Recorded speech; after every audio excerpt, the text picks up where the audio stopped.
todos nuestros amigos en las redes sociales, en las naciones. Denle un aplauso a Dios. Bienvenidos.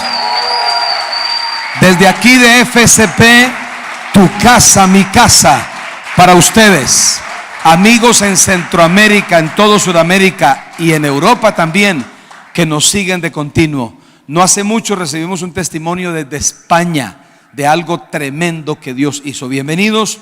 En esta ocasión quiero que desarrollemos un tema titulado: si es para Dios, cuenten conmigo. Diga conmigo: si es para Dios, cuenten conmigo. ¿Estamos listos? Muy bien. Isaías 6:8 dice así la palabra. Isaías 6:8. Después oí la voz del Señor que decía: ¿a quién enviaré? ¿Y quién irá por nosotros? Entonces respondí yo: heme aquí, envíame a mí. Dios siempre tuvo la propuesta de ir a hacer algo por una nación, por una familia, por alguien. Y en ese querer Dios hacer algo, siempre dio la oportunidad. Por ejemplo, Ezequiel dice que Dios anda buscando un hombre que se pare en el vallado, que haga vallado, que se pare en la brecha y haga vallado a favor del pueblo. Entonces yo puedo entender a Dios en este tiempo diciendo: ¿quién irá a hacer algo? ¿Quién en el nombre del Señor se movilizará a hacer algo extraordinario y fuera de lo común? Entonces entendemos que es urgente y a la vez es de gran valor que hoy más que nunca el compromiso con Dios, con su obra, sea, yo lo llamo así, más claro, sea real y sobre todo sincero y permanente. Es básico eso, que nuestro compromiso con Dios, ustedes saben que el reino de Dios es más importante que un movimiento político, que algo que está de moda. El reino de Dios es supremamente importante y Dios anda buscando quién va a hacer algo en su nombre y para la gloria de Él. Entonces, ¿a qué podemos decir, Pastor Jesús? ¿A qué podemos decir cuenten conmigo? Podemos decir cuenten conmigo para lo siguiente. Número uno, podemos decir cuenten conmigo para predicar el evangelio. Romanos 10, 13 al 17 dice: porque todo aquel que invocar el nombre del Señor será salvo. Eso es básico saberlo. Si alguien logra invocar el nombre del Señor, esa es la base para ser salvo. Pero el apóstol Pablo dice: ¿cómo pues van a invocar el nombre del Señor, en el cual no han creído? ¿Y cómo creerán en aquel de quien no han oído? ¿Y cómo oirán sin haber quien les predique? Entonces sí es urgente que alguien diga: cuenten conmigo, yo quiero predicar el evangelio. Y el versículo 15 dice: ¿y cómo predicarán si no fueren enviados? Como está escrito: cuán hermosos son los pies de los que anuncian la paz, de los que anuncian buenas nuevas. Mas no todos obedecieron al evangelio, pues Isaías dice: Señor, ¿quién ha creído a nuestro anuncio? Así que la fe viene por el oír, por la palabra de Dios. Entonces, ¿a qué decimos hoy cuenten conmigo? Hoy podemos decir cuenten conmigo para la predicación del evangelio. Es por eso que estamos entregando instrucciones y enviando al liderazgo a lo que llamamos el trabajo de predicar el evangelio a través de los grupos de paz. Pero este es el tiempo donde nuestras ciudades necesitan y nuestra gente necesita que alguien les predique el evangelio. Las personas viven de continuo escuchando cantidad de conceptos, de ideas, y hay gente que no le queda otra opción sino seguir lo que escuchan, aunque lo que escuchen esté equivocado, aunque aquello que escuchen no sea la verdad. No tienen otra alternativa. Pero estoy seguro que si la gente logra escuchar el evangelio, diga evangelio.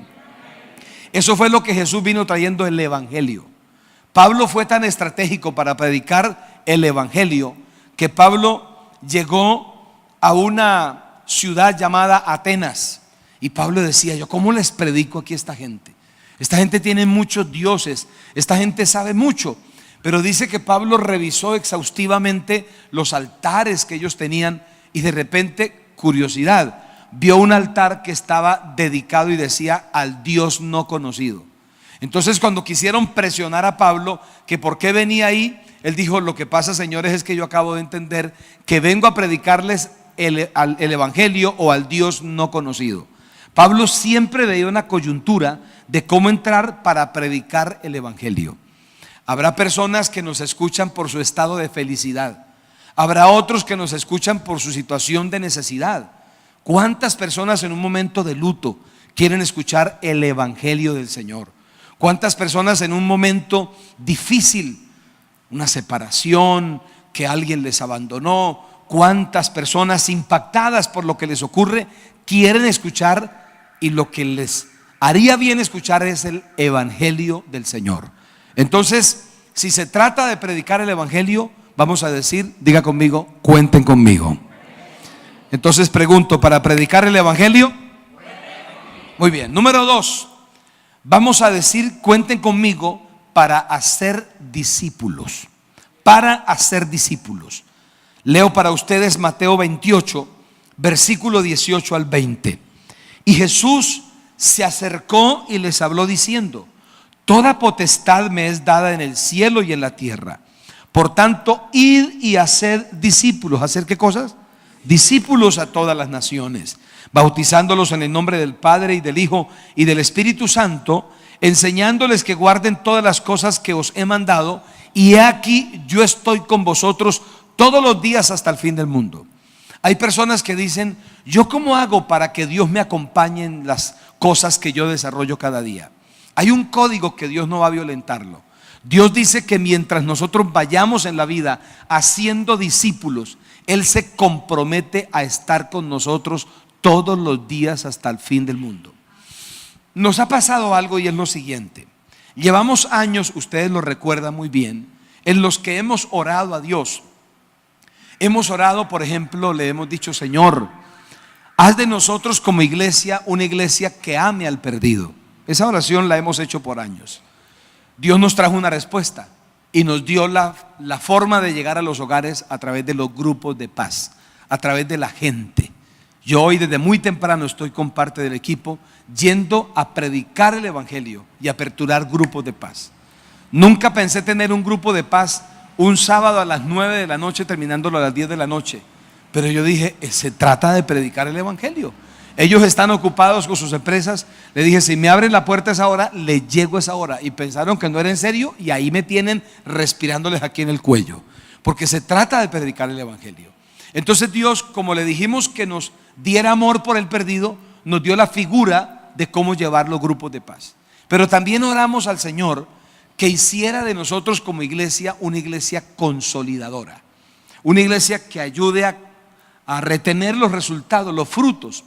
Y por años le dimos vueltas al tema del grupo de consolidación y llamábamos al uno que consolida. Por favor, no es que no se necesite, pero no hay mejor manera de uno consolidar que a través de un trabajo de discipulado. Y eso fue lo que dijo Jesús: vayan y hagan discípulos. Entonces, una comunidad puede estar llena de solo creyentes, o esos creyentes pueden ir evolucionando hasta llegar a ser discípulos. Y la palabra discípulo tiene que ver con disciplina. Alguien que se disciplina para ser enseñado y luego poder enseñar. Es un trabajo emocionante, realmente emocionante. Entonces Jesús, uno dice, pero ni Jesús lo logró. Mira, Jesús tuvo un equipo de discípulos, pero cuando llegó el remesón, casi se fueron todos. Los que quedaron ahí fue Juan, que le dijo: hijo, y a tu madre, madre, y a tu hijo. Y José de Arimatea, que no se rajó y fue el que pidió el cuerpo y le dio la tumba y todo el asunto, y le dio un proceso de sepultura al Señor. Pero luego Jesús va y los recupera a todos, y esos discípulos fueron los que predicaron el evangelio al mundo conocido en ese tiempo. Entonces, cuando le oramos a Dios por estos años: haz de nosotros una iglesia consolidadora, viene Dios y nos comienza a revelar. Yo les confieso que a la iglesia está llegando la revelación del discipulado, de hacer discípulos. Y cuando se trata de hacer discípulos, necesitamos decir: Señor, cuenta conmigo. Si es para el Señor, yo quiero que cuenten conmigo, yo no voy a decir que no, yo voy a aprender. Si algo que se está enseñando no tiene un fundamento en la palabra, pues no hay problema, ni siquiera le pongas cuidado a eso. Pero si algo que queremos caminar en ello tiene fundamento en la palabra, hay que caminar en ello con la ayuda del Señor. Entonces, es lo segundo. Si es para Dios, cuenten conmigo para ser discípulos. Número 3, esta también es importante como todas, obviamente. Número 3, cuenten conmigo para llevarle buenas noticias a los pobres. Para llevarles buenas noticias a los pobres. Este es un tema demasiado relevante también.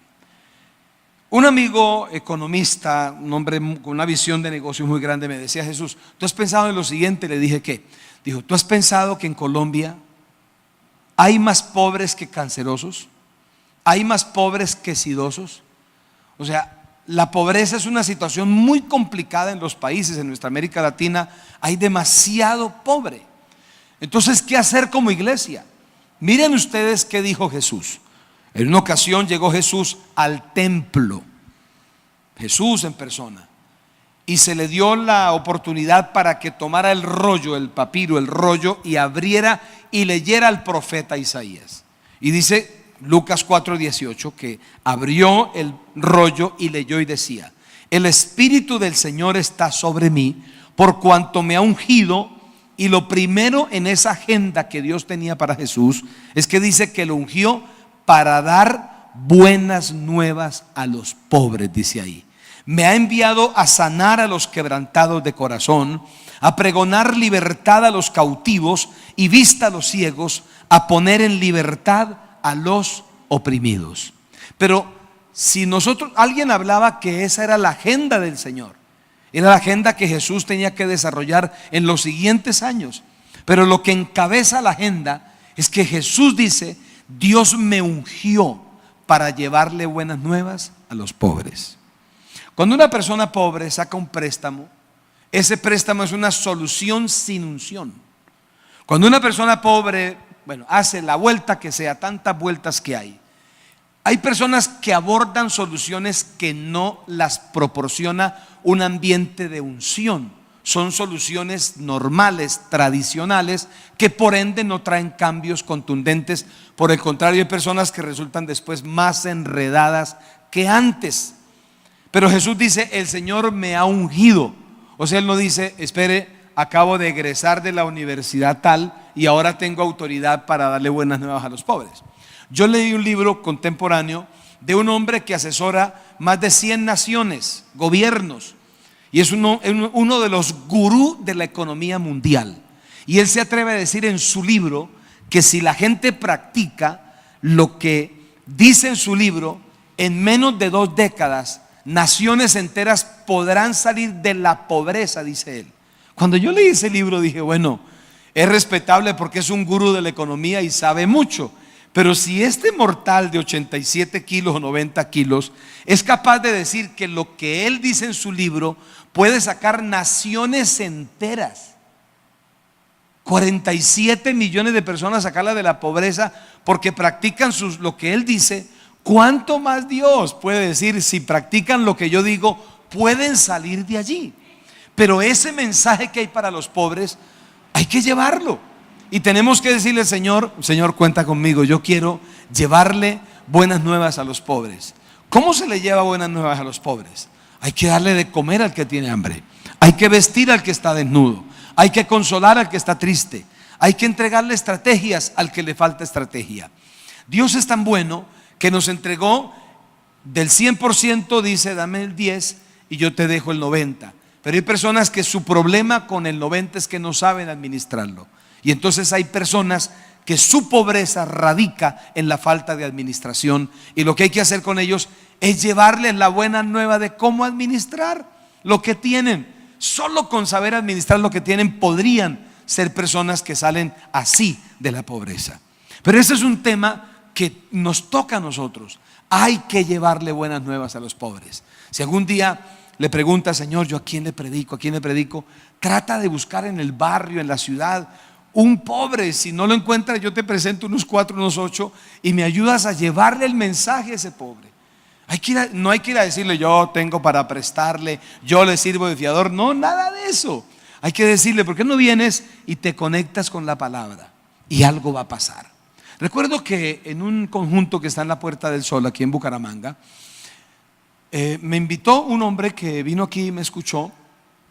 Y entonces él me dijo: Jesús, yo soy profesional, soy empresario de años, pero yo nunca había escuchado a nadie decir que si uno lee la Biblia, eso puede cambiarle la economía. Entonces me invitó a su apartamento y yo comencé a explicarle todo. Me dijo: para este momento yo tengo una deuda que supera los 2.000 millones, más o menos $1 millón, 2.000 y pico millones de pesos. Me dijo: ¿Dios puede ayudarme? Claro, le dije.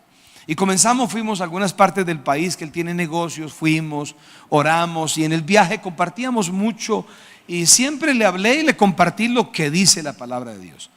Porque hay una realidad en nuestra sociedad, apréndelo. Yo lo aprendí de un amigo que sabe mucho de eso. Él me enseñó, me dijo: Jesús, el 60% de la gente que se ve que es rica debe el 95% de lo que tiene. Entonces me dijo: realmente tenemos una sociedad falsamente rica. Aparentemente son ricos, pero el 60% de la gente que se ve rica debe el 95% de lo que tiene. Lamentable, terrible, porque viene una debacle, viene una presión, se le van a volar y a correr los cables frente a la presión que viene. Entonces yo le hablaba a este hombre y le decía, porque él era uno de ese 60%. Me decía: toda la gente piensa que estoy lleno de plata, pero tengo unas deudas que me están volviendo loco, desesperado. Y comenzamos a orar. Pasaron unas semanas y me llama asombrado, me dice: Jesús, esto es impresionante.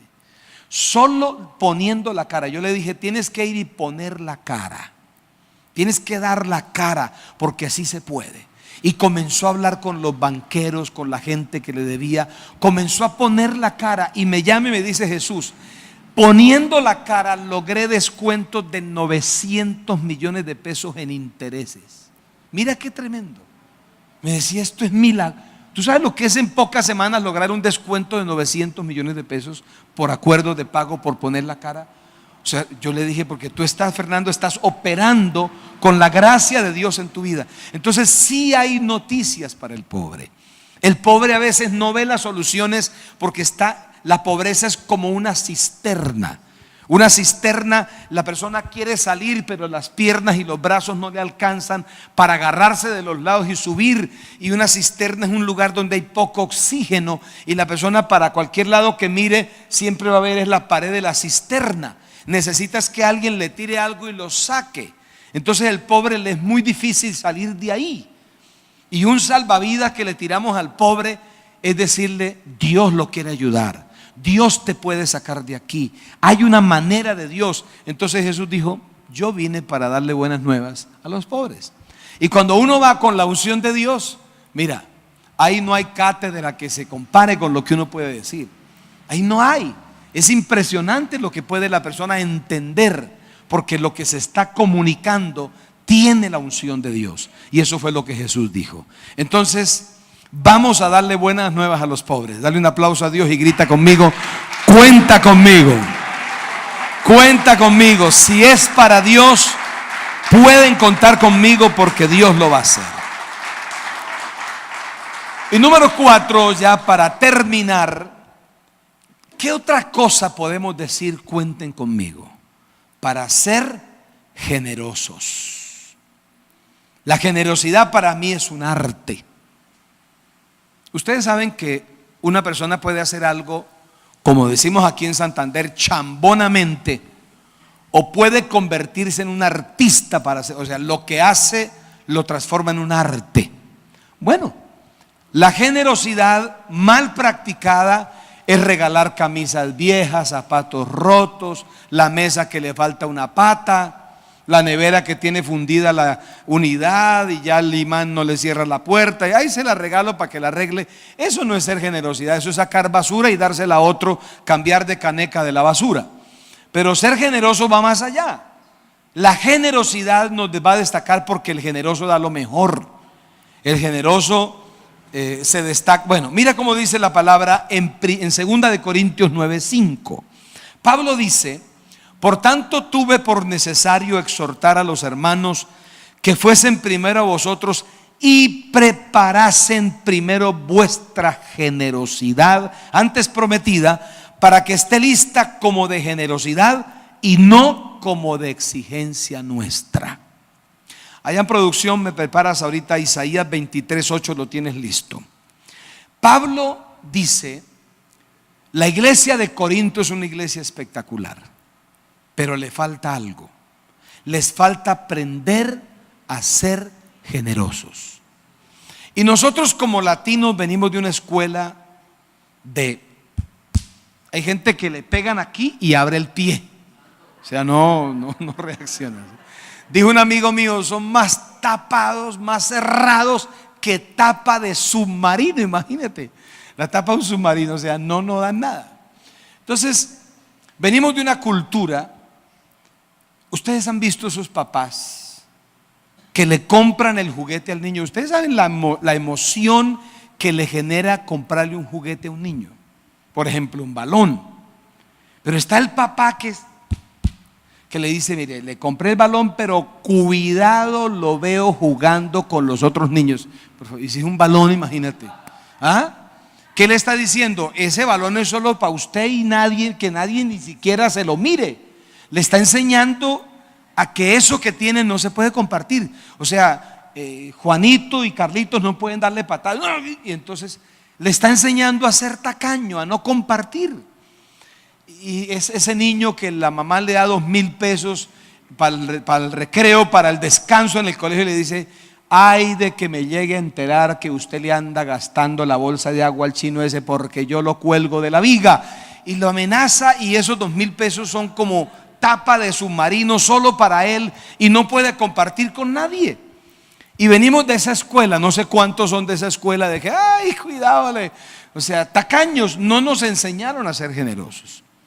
Diferente la escuela de la generosidad, que le dice: mire papi, te voy a comprar el balón, pero vamos a hacer un partido, vamos a estrenarlo, invitas a tus amigos. Esa es otra mentalidad. Mira, estos 2,000 pesos son para ti, y te voy a echar 2,000 más, y te los echo en 4 monedas de 500 para que busques 4 amiguitos del salón o del colegio, y a cada uno les des 500, porque quizás ellos no pueden llevar nada. Eso es otra escuela. ¿Qué pasa? Que el niño crece pensando distinto, crece pensando diferente. No hace muchos días fui para pedir el boletín del nieto de Jesús David. Pues yo fui normal, hice la cola, esperé que la profesora me llamara, me senté y comencé a escuchar el reporte. Cuando ya ella termina de explicarme todo el tema de las materias, me hace la siguiente pregunta que yo no la esperaba. Disculpe, señor, ¿ustedes cuánta plata le dan a su nieto para el descanso? Le dije: perdón, ¿y a qué se debe la pregunta? No, es que aquí en el salón todos los niños dicen que su nieto es el más rico del salón. Y yo digo: ay, ¿esto qué será? ¿Que nos está cajoneando? ¿Cómo será el asunto? Hablamos, ella me explicó cómo él opera allí con los niños, y yo tuve una lectura correcta. Pero la señora, cuando termina de explicarme todo, me dice esta palabra: señor, es que el más generoso de todo el colegio es su nieto. Yo quedé de una sola pieza, hermano. Yo quedé impactado, porque era la frase que yo algún día quise escuchar. O sea, lo hemos logrado. A él le mandan que lleve una bola de icopor para pintar un mapamundi o las capas de la tierra, y él dice: yo quiero llevar 2. Pero no entendíamos. Dijo: ¿se acuerda, señor, cuando pedimos la bola esa de icopor? Él llegó con 2 y era para usar media nada más. Pero ¿sabe qué hizo? Partió las 2 y regaló 3 a 3 niños que no habían traído la bola de icopor. Eso es ser generoso. O sea, ya estamos levantando otra generación. Parecen cosas pequeñas. Una bola de icopor vale 800 pesos o 1,500 pesos. No alcanza a valer $1. Pero está pasando por y sé que con sus hijos ocurre exactamente lo mismo, y con sus nietos también. ¿Qué pasa? Que estamos marcando esa generación con un mensaje correcto, vamos a enseñarles a ser generosos.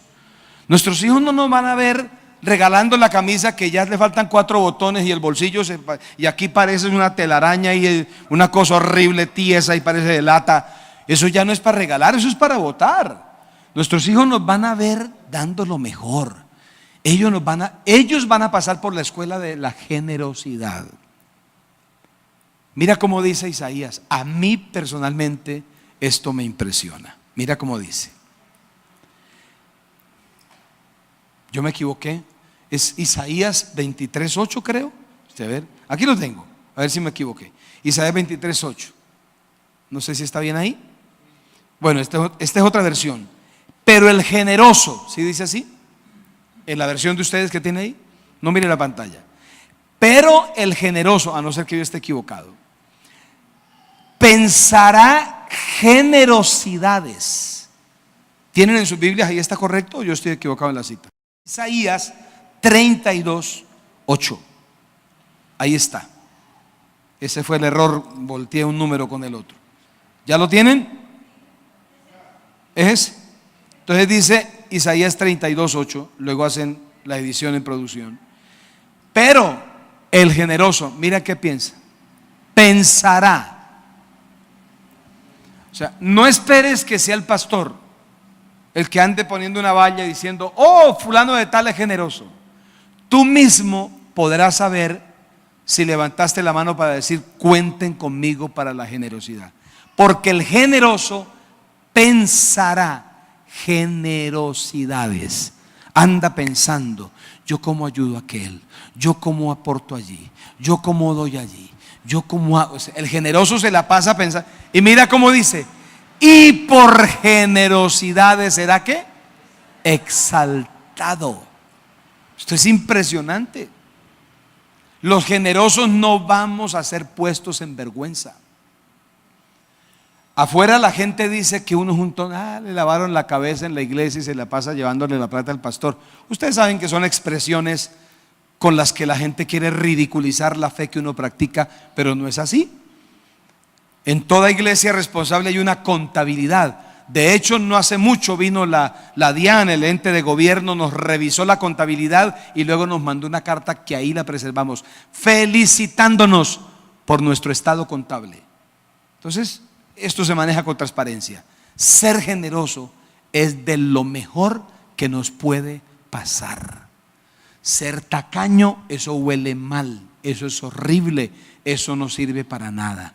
El tacaño acumula y lo que acumula luego se le pierde. Como dice el dicho de las abuelas, el que guarda para el rato, guarda para el gato. Eso se pierde, eso se lo lleva alguien. Entonces, el generoso piensa generosidades y por generosidades será exaltado. Tenemos una pareja de amigos y nos sentaron para escucharnos, contarnos su testimonio, para que los escucháramos. Ella dice, pastor, el día que yo te escuché enseñar sobre la generosidad, dijo, a mí eso me impactó. Porque ella dijo, yo pensé que para tener más pues había que trabajar más, pero no pensaba que para tener más había que aprender a dar. Me dijo, cuando escuché esa enseñanza, yo tenía $1,000 ahorrados con mi esposo para hacer un viaje y traer mercancía. Y ella tomó la iniciativa, le dijo a su esposo, mijo, hagamos una cosa. Ya dentro de 8 días yo tengo que viajar, pero a mí este tema de la generosidad me tocó. Y le dijo, si tú quieres, demos los $1,000 de ofrenda, porque Dios dice, probadme ahora en esto, y practiquemos la generosidad. Y trajeron los $1,000 de ofrenda. Mi hermano, en 9 años que tenemos de conocerlos, cada año, cada 2 años he ido a su empresa en su país y han evolucionado de una manera impresionante. Y ahora que fui, están más disparados que nunca. Impresionante como Dios los ha prosperado. Pero cada vez que yo voy, ellos me cuentan y nos narran con detalles esa primera experiencia. Y concluyen algo, pastor, nosotros íbamos a la iglesia, pero todavía no sabíamos ser generosos. En esa enseñanza de Pablo, él dice, porque Dios ama al dador alegre.